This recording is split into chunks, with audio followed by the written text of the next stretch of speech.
57% українців підтримують створення Кримсько-татарської національно-територіальної автономії. Такі дані опитування оприлюднив фонд «Демократичні ініціативи» спільно з центром Разумкова. Абсолютна більшість громадян України підтримує утворення такої автономії після звільнення півострова від російської окупації. У порівнянні з 2018 роком підтримка утворення Кримсько-татарської національної автономії зросла на 7%. Таке рішення найбільше підтримують на заході країни – 66% опитаних, та у центрі – 64%. Найменше на півдні та сході. Там її підтримують трохи більше 40% респондентів. Для мене особливо дуже важливі цифри – це зростання підтримки ідеї кримсько-татарської автономії, тому що ми пам'ятаємо, що коли спочатку це висувалося, це не знаходило підтримки і розуміння в суспільстві. Зараз ми бачимо, що більшість підтримує цю ідею створення кримсько-татарської автономії, і абсолютно позитивно сприймається закон про корінні народи, який був прийнятий. Тобто, на відміну від того, що твердить російська пропаганда про те, що там щось розколює, щось підбурює і так далі, ми бачимо, що абсолютно спокійно це українці сприймають по всіх регіонах. Законопроєкт про Кримсько-татарську національно-територіальну автономію Криму був підготовлений ще у 2017-2018 роках за участі Конституційної комісії. Про це зазначив голова Меджлісу Рефат Чубаров. Він прокоментував інтерв'ю президента України Володимира Зеленського, в якому той заявив, що знає про напрацювання попередньої влади, але їх треба узгодити з Офісом президента та представниками корінного народу. Я розумію, що пан президент має на увазі, і він про це, до речі, говорив в цьому своєму інтерв'ю, що має бути узгоджений з його офісом проєкт, і цей проєкт має має бути підготовлений на основі Кримської платформи, узгоджений з представницьким органом корінного народу і представлений йому як президентові. Я думаю, що ми на короткі терміни виконаємо цей заклик президента України, все буде добре.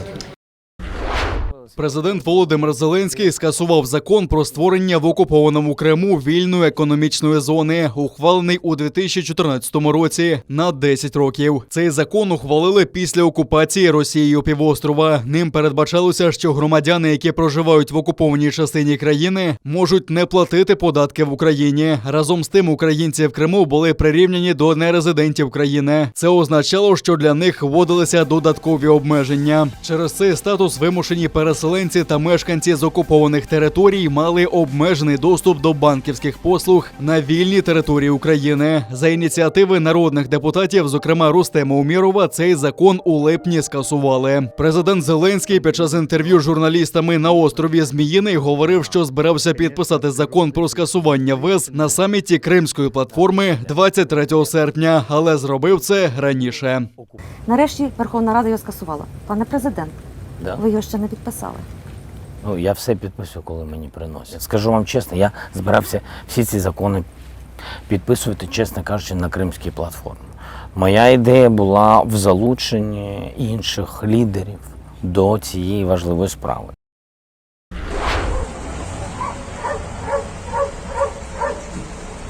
Слідом за Керчу під водою опинився окупований Сімферополь. Упродовж пари годин впали майже 1,5-місячні норми опадів. Затопило вулиці і підземні переходи. Місцями вода досягала пояса. Крім того, присипало і градом.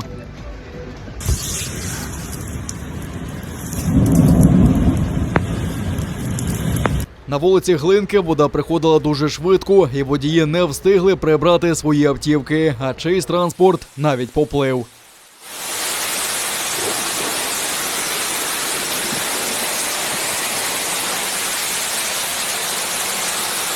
Так вот с рынка на Кубанской вытекает вода рекой и как ванну наполняет вот эту именно территорию. Видите, как затопила сейчас машина, вот Мерседес этот вот грузовой ехал и не доехал, поймал гидроудар.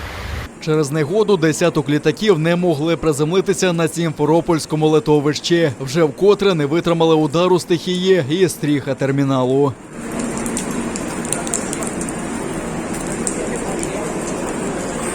Дісталося і торговельним центрам і крамницям. Вода заливала приміщення, псуючи товар. Тепер належить підрахувати збитки. Здравствуйте. Злива оживила і спраглий Салгір. Місцеві фільмують бурхливі потоки, як в гірської річки, там, де ще нещодавно було ледь по кісточки. Уровень поднялся, наверное, метра на 1,5, да? Если не на 2. За підрахунками окупаційної влади, підтоплено 12 прибудинкових територій. Але синоптики попереджають, розслаблятися зарано, бо можливі нові сильні зливи. Минулої доби окупанти вбили українського воїна Василя Островського. Боєць 24-ї бригади імені короля Данила другим цього місяця поліг від кулі російського снайпера. Крім того, окупанти били зі 120-х мінометів поблизу Кримського, а південне Красногорівку, Невельське, Новозванівку та Нью-Йорк ворог обстріляв з гранатометів та іншої зброї. Крім того, на Луганщині був зафіксований проліт ворожого безпілотного літального апарату типу Орлан-10, а на Донеччині – ворожого безпілотного літального апарату типу квадрокоптер з перетином лінії розмежування. На ворожі обстріли наші захисники відкривали вогонь у відповідь. Про факти порушень з боку російсько-окупаційних військ українська сторона СЦКК повідомила представників місії ОБСЄ, застосувавши встановлений координаційний механізм. Станом на 7 годину ранку 20 серпня порушень режиму припинення вогню не зафіксовано. Українські воїни контролюють ситуацію в районі проведення операції Об'єднаних сил з відсічі і стримування збройної агресії Російської Федерації. По той бік лінії фронту окупанти намагаються посилити своє угрупування, повідомили в українській розвідці. Зокрема, на окупованих територіях Донеччини та Луганщини збирають так званих резервістів. Зокрема, на тимчасово окупованій території у Донецькій та Луганській областях завершується підготовка до зборів з 24 по 28 серпня з військовозобов'язаними запасу. Протягом тижня окупантами уточнено приписний склад, який буде залучатися до зборів і здійснення оповіщення повістками резервістів за місцями роботи. Крім того, завершується розгортання наметових містечок і підготовка пунктів прийому особового складу та техніки. У Києві парад, а в Москві істерика. Російські пропагандистські ефіри розірвали кадри з репетиції маршу українських військових на честь Дня Незалежності. Бійці десантно-штурмових військ, крокуючи Хрещатиком, заспівали відому пісню українських ультрас, присвячену російському президенту Владіміру Путіну. Перехожим сподобалося, вони аплодували і підспівували військовим. А от пропагандистку Скабєєву кричалка у виконанні Збройних сил неабияк розлютила.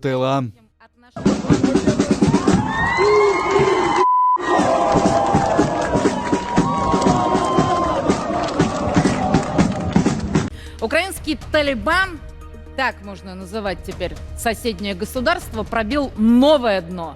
Кричалку эту показывать я не стану, чтобы не рекламировать идиотов, но в интернете можно найти. Хочется сказать важное. Российско-украинским отношениям после этой песни на параде украинских военных хана.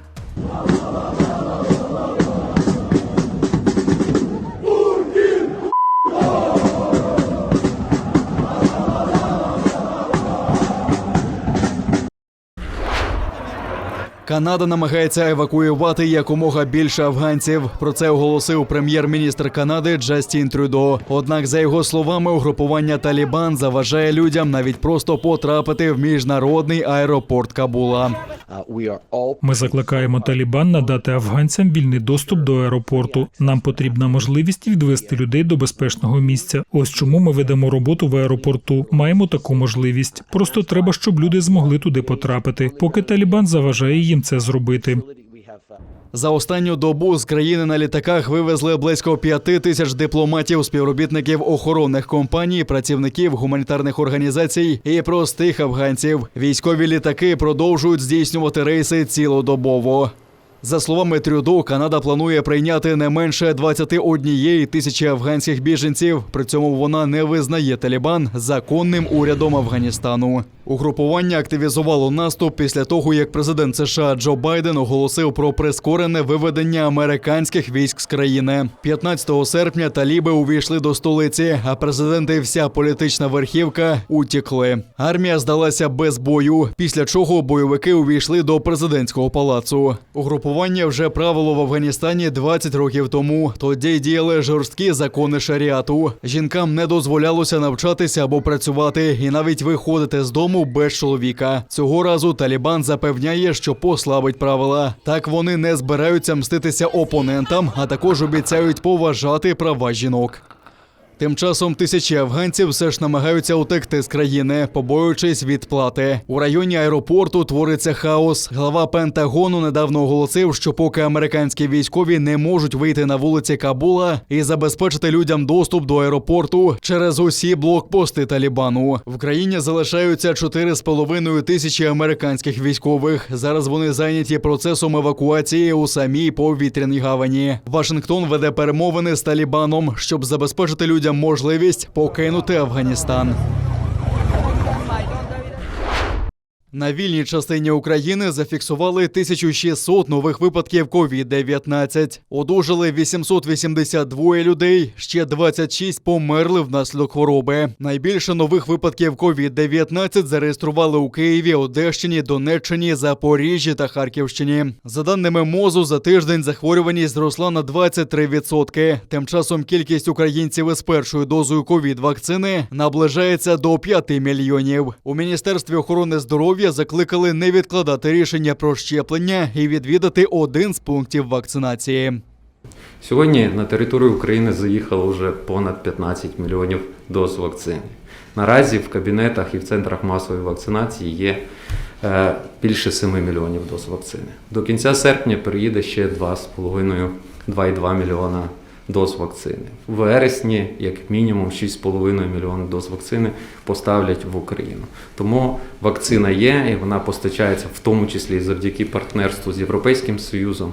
Тому всі бажаючі можуть прийти до пунктів щеплень, отримати повноцінний захист для того, щоб наступила в нас в Україні і в світі нова реальність. Тобто, щоб ми повернулись до пандемічного життя, коли карантинні обмеження повинні будуть скасовані. А в Криму окупанти зафіксували 590 нових випадків COVID-19. 21 людина померла внаслідок хвороби. Усі мешканці тимчасово окупованих територій можуть вакцинуватися від COVID-19 у будь-якому з пунктів щеплення та центрів масової вакцинації на вільній території України. Здавалося, цього не станеться ніколи, але найгірші прогнози не виправдалися, і на вулиці Рима цього літа все ж повернулися черги з туристів. Попри 30-градусну спеку, сотні людей чекають в надії побачити Пантеон. Від того місця сюди близько 40 хвилин. Не дуже жарко. Чому? Тому що потрібно почекати. Так, не дуже приємно, але всім все одно, аби туди потрапити. Туристи зникли з Італії, коли в лютому минулого року тут почали виявляти перших хворих ковідом. Країна першою в Європі закрилася для мандрівників і ввела локдаун. Сьогодні заходи послаблюють. Однак усім відвідувачам на вході потрібно пред'явити сертифікати вакцинації або негативний тест на ковід. Це наш останній день. Ми хотіли побувати в Пантеоні. Ми не можемо опустити такої можливості, тому встали в чергу. Нормально. Вчора ми 2 години чекали тесту на ковід, так що нічого. Стояти у черзі готові навіть місцеві жителі. У світі лише один Пантеон. Якщо хочете його побачити, потрібно почекати. А не хочете, просто купуйте книгу і почитайте її у будинку. На туризм припадає 13% ВВП Італії. У 2019 році столицю країни відвідало понад 19 мільйонів туристів. Цього року очікують, що відвідувачів буде близько 14,5 мільйонів. Одна з найруйнівніших за сотні років. Так кажуть про лісову пожежу, яка палає у Франції біля Лазурового берега. Вона почалася у понеділок за 40 кілометрів від курорту Сен-Тропе. 2 людей загинуло, ще 27 постраждали. Щонайменше 10 тисяч було евакуйовано з будинків, готелів і туристичних наметових містечок. За 3 дні мобілізували більше як 1200 пожежників. У департаменті ВАР згоріло 7100 гектарів. Тож ця пожежа стала 5-ю найбільш руйнівною на півдні Франції за сотні років. Влада повідомляє, що зараз вогонь ослаб, бо спадає спека і стихає вітер, але під контроль пожежу поки взяти не вдається. Гасять як із землі, так і з повітря. Цього літа від пожеж постраждало майже все Середземномор'я. Горить Туреччина, Греція, Італія, Алжир та Іспанія. Так просто зараз на північному заході від Афін 4-й день палає велика пожежа. Гасять її також вогнеборці з Польщі.